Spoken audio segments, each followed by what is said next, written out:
السلام علیکم ورحمۃ اللہ۔ الحمدللہ وکفا وسلام علی من نبی بعد۔ اللہ مہربان کے فضل و کرم سے ہمارا آج کا سبق بھی کل والی آیت ہی ہوگا، آیت نمبر 282، کیونکہ اس کی تفسیر ہم کل نہیں کر پائے تھے اور پوری جو لمبی آیت تھی ہم نے پڑھ لی تھی، تو آئیے ہم اس کی پہلے تلاوت کرتے ہیں اور پھر اس کی تفسیر کرتے ہیں۔ اعوذ باللہ من الشیطان الرجیم، بسم اللہ الرحمن الرحیم۔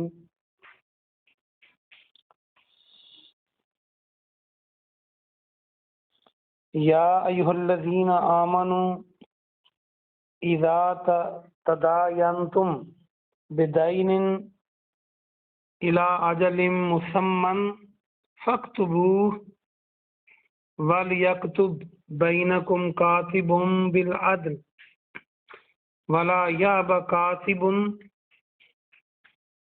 ان یکتب کما علمہ اللہ فلیکتب ولیملل الذی علیہ الحق ولیتق اللہ ربہ ولا یبخس منہ شیئا۔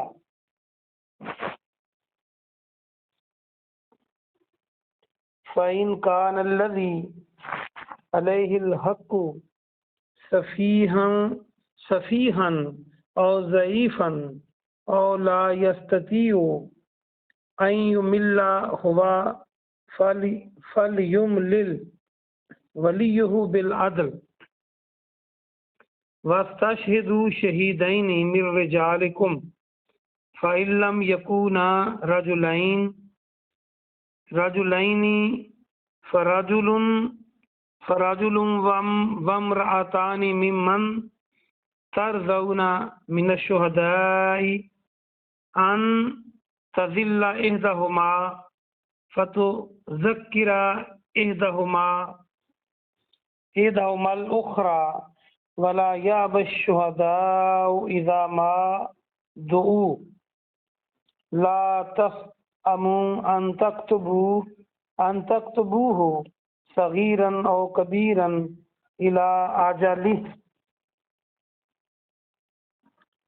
ذلكم أقسط عند الله وأقوم للشهادة وأدنى ألا ترتابوا إلا أن تكون تجارة حاضرة تديرونها بينكم فليس عليكم جناح ألا تكتبوها وأشهدوا إذا تبايعتم ولا يضار كاتب ولا شهيد وإن تفعلوا فإنه فسوق بكم واتقوا الله ويعلمكم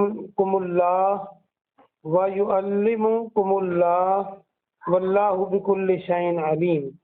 یہ ایک آیت مبارکہ ہے، یہ قرآن مجید کی سب سے لمبی آیت مبارکہ ہے، آیت نمبر 282۔ تو آئیے ہم اس کی تفسیر دیکھتے ہیں۔ جیسا کہ پچھلی آیات میں آپ نے پڑھا کہ اللہ پاک نے سود کو سختی سے منع کیا اور سود کے بارے میں دو ٹوک جو اسلام کا موقف ہے وہ بیان فرمایا۔ چونکہ معاشرے میں رہتے ہوئے لین دین تو ہوتا ہے، جب سود اتنی سختی سے منع ہے تو پھر ایک اور طریقہ اسلام نے متعارف کروایا جو کہ جائز ہے، اور وہ لین دین ہے۔ اس میں قرض بھی ہو سکتا ہے، اس میں تجارت بھی ہو سکتی ہے۔ تو اللہ فرماتا ہے، اے ایمان والو، جب تم آپس میں لین دین کرو جو ایک معینہ مدت تک ہو تو لکھ لیا کر۔ اس میں پہلی بات ہمیں یہ سمجھائی کہ ایمان والوں کا آپس میں کاروبار کرنا اللہ کو پسند ہے۔ ویسے تو کاروبار کی اجازت غیر مسلموں سے بھی ہے آپ کی، کہ آپ ان سے وہ چیز لے سکتے ہیں جو حرام نہ ہو، اور آپ ان کو وہ چیز دے سکتے ہیں جس سے آپ کو فائدہ ہو چیز بیچنے سے، لیکن ترجیح جو ہے وہ ایمان والوں کو دی جائے گی۔ پہلا نقطہ اس آیت مبارکہ میں یہ ہے، چونکہ آپ آج تو ثابت ہو گیا کہ جس کی معیشت مضبوط ہے وہ ملک دنیا میں مضبوط ہے، اور بعض اوقات اپنے معاشی مجبوریوں کی وجہ سے اسلامی ملک دوسرے اسلامی ملک کا ساتھ نہیں دیتے، اس لیے کہ ان کے تجارتی مفادات کسی غیر مسلم کے ساتھ منسلک ہوتے ہیں۔ تو بہرحال پہلی ترجیح جو ہے لین دین کی اور تجارت کی وہ ایمان والوں سے ہونی چاہیے، اور دوسری یہ بات ہے کہ جب یہ لین دین کیا جائے تو اس کو لکھا جائے، اور وہ ایک معینہ مدت تک ہو، ایسے کھلا نہیں چھوڑ دینا چاہیے۔ جب کوئی چیز لیتا ہے تو اس کو بھی چاہیے کہ وہ جس سے لے رہا ہے اس کو بتائے کہ میں اتنی دیر تک آپ کو واپس کروں گا۔ یہ نمبر 2 بات ہوئی۔ نمبر 3 مسئلہ یہ یہاں سے نکلا کہ اس کو لکھنا چاہیے۔ ہمارے ہاں کیا ہے کہ ہمارے ہاں ہم اس کو عیب سمجھتے ہیں۔ اگر کسی کو کہہ دیں کہ آپ قرض لے رہے ہیں، ہم ان کو لکھ لیں، تو وہ کہتے ہیں آپ کو اعتبار نہیں ہے۔ دیکھیں اللہ سبحانہ و تعالیٰ نے جس نے انسانوں کو پیدا کیا ہے وہ انسانوں کی طبیعت سے جتنا واقف ہے کوئی اور تو نہیں ہو سکتا، اور وہ جتنا مہربان ہے کوئی اور ہو نہیں سکتا، جتنا وہ عزت والا ہے کوئی اور ہو نہیں سکتا۔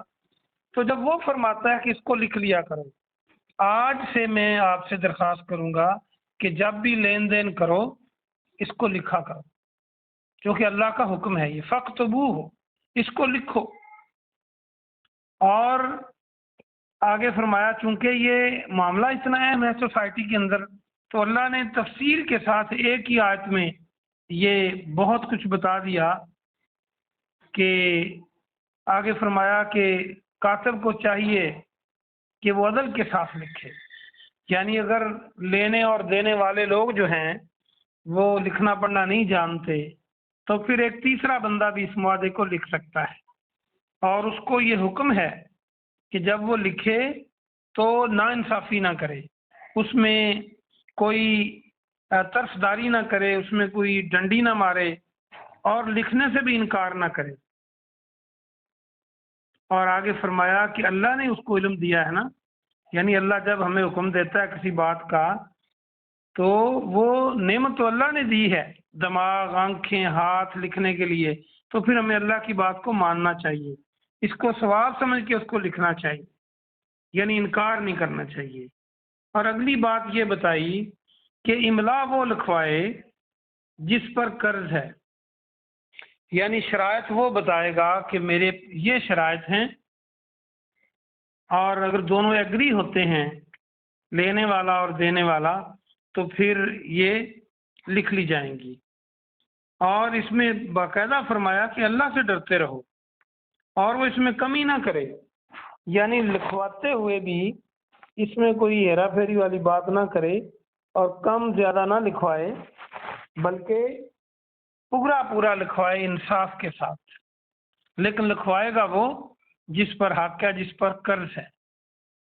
اور آگے بتلایا کہ اگر جس نے قرض لیا ہے وہ نادان ہو، نادان میں ایسا بھی ہو سکتا ہے کہ اس کی عمر کم ہو، نادان میں یہ بھی ہو سکتا ہے کہ وہ تجارت کے اس معاملے سے بہت خوب واقف نہ ہو، اور نادان سے کوئی بیمار ہونے کی وجہ سے بھی اس فیلڈ میں کمزور ہو سکتا ہے۔ تو جو نادان ہو یا ضعیف ہو، ہاں ضعیف آگے الگ سے آگے ہے کہ جو کمزور ہو، اس میں بھی وہ 2 باتیں ہیں کہ وہ لکھنے پڑھنے میں کمزور ہو یا لکھوا نہ سکتا ہو، یا اس کا حافظہ کمزور ہو، یا وہ کسی انداز میں کمزور ہو اور اسے استطاعت نہ ہو، طاقت نہ ہو۔ بعض کا بندہ کمزور نہیں ہوتا لیکن نادان بھی نہیں ہوتا اور استطاعت نہیں ہوتی، بندہ دور بیٹھا ہے، تو استطاعت اگر اس میں نہ ہو لکھوانے کی تو پھر اس کا کوئی ولی عدل کے ساتھ لکھوا دے، جو اس کا کوئی اور ذمہ دار ہے جس کو وہ ولی سمجھتا ہے، وہ اس کو لکھوا دے اس پورے معاملے کو۔ آگے فرمایا اس سے اگلی اہم بات کہ گواہ مقرر کر لیا کرو مردوں میں سے، اور 2 گواہ بنایا کرو کم از کم۔ اب مردوں میں سے 2 گواہ بھی بنائے جائیں گے، جب لین دین کیا جائے گا تو لکھا بھی جائے گا، گواہ بھی بنائے جائیں گے 2 مرد۔ اور اگر 2 مرد نہ ملیں تو پھر 1 مرد اور 2 عورتیں، یعنی دوسرے مرد کے برابر 2 عورتیں گواہ بنائی جائیں گی۔ اور گواہوں میں یہ شرط ہے کہ جن پر دونوں پارٹیاں راضی ہوں، دونوں فریق جو ہیں جن کو مانے کہ ٹھیک ہے، یعنی کئی گواہ بھی غلط گواہی دیتے ہیں، اپنے عدالتوں میں جا کے دیکھیں کیسی کیسی غلط اور بے بنیاد گواہیاں دی جاتی ہیں۔ تو بہرحال جن کو تم پسند کرتے ہو، جن سے تم راضی ہو، وہ گواہ بنا لو۔ اور اب 2 عورتوں کی تفصیل بھی بتا دی کہ 2 عورتیں کیوں ہیں، کہ اگر ان میں سے ایک بھول جائے تو دوسری اس کو یاد کروا دے۔ اس کا ہرگز یہ مطلب نہیں ہے کہ عورتیں کم تر ہیں اور مرد برتر ہیں۔ اصل میں یہ معاملہ مردوں کا ہے، لین دین کا، کاروبار کا، تو ان کا ذہن زیادہ تیز ہوتا ہے اس معاملے میں، اور عورتوں کے معاملات اپنے ہیں، اپنے کام میں وہ تیز ہوتی ہیں، جیسے کچن کے کام ہیں، گھر کے کام ہیں، اور چھوٹے چھوٹے کاموں پر وہ ایک سے زیادہ کاموں پر ایک ہی وقت میں زیادہ توجہ دے سکتی ہیں۔ جو مرد ہیں وہ مشکل کام عورتوں سے بہتر کر سکتے ہیں، لیکن ایک وقت میں زیادہ کام نہیں کر سکتے۔ تو اللہ نے جو بنایا ہے، عورتوں کو کہا گیا کہ وہ 2 ہوں، اگر ان میں سے ایک بھول جائے تو دوسری اس کو یاد کروا دے۔ اور پھر فرمایا کہ گواہ جب بلائے جائیں تو وہ انکار نہ کریں، اور نہ تم لکھنے سے جی چراؤ، معاملہ چھوٹا ہو یا بڑا۔ اب اس میں ایک بات یہ ہے کہ جب گواہوں کو بلایا جائے وہ بھی بہانہ بازی نہ کریں، ان کو جانا چاہیے ایک اسلامی فریضہ سمجھ کے، اور جیسے ہم کرتے ہیں لکھنے سے گھبراتے ہیں کہ چھوٹے پیسے ہیں، یہ تھوڑا معاملہ ہے تو اس کو لکھنے کی کیا ضرورت ہے۔ تو یہ اللہ فرما رہا ہے کہ اس کو لکھنے سے جی نہ چڑھاؤ تم۔ اور یہ کیا ہے، یہ اللہ کے ہاں زیادہ انصاف والی بات ہے، اور یہ زیادہ مضبوط رکھنے والی ہے گواہی کو۔ کیا چیز؟ لکھنا اور گواہوں کو شامل کرنا، لکھنا بھی ہے اور گواہ بھی ہونے چاہیے، یہ انصاف کے بھی زیادہ قریب ہے اور یہ گواہی کو مضبوط بھی کرے گا۔ اور اگر زیادہ قریب ہے، یہ بھی اس میں ہے کہ تم شک میں نہیں پڑو گے،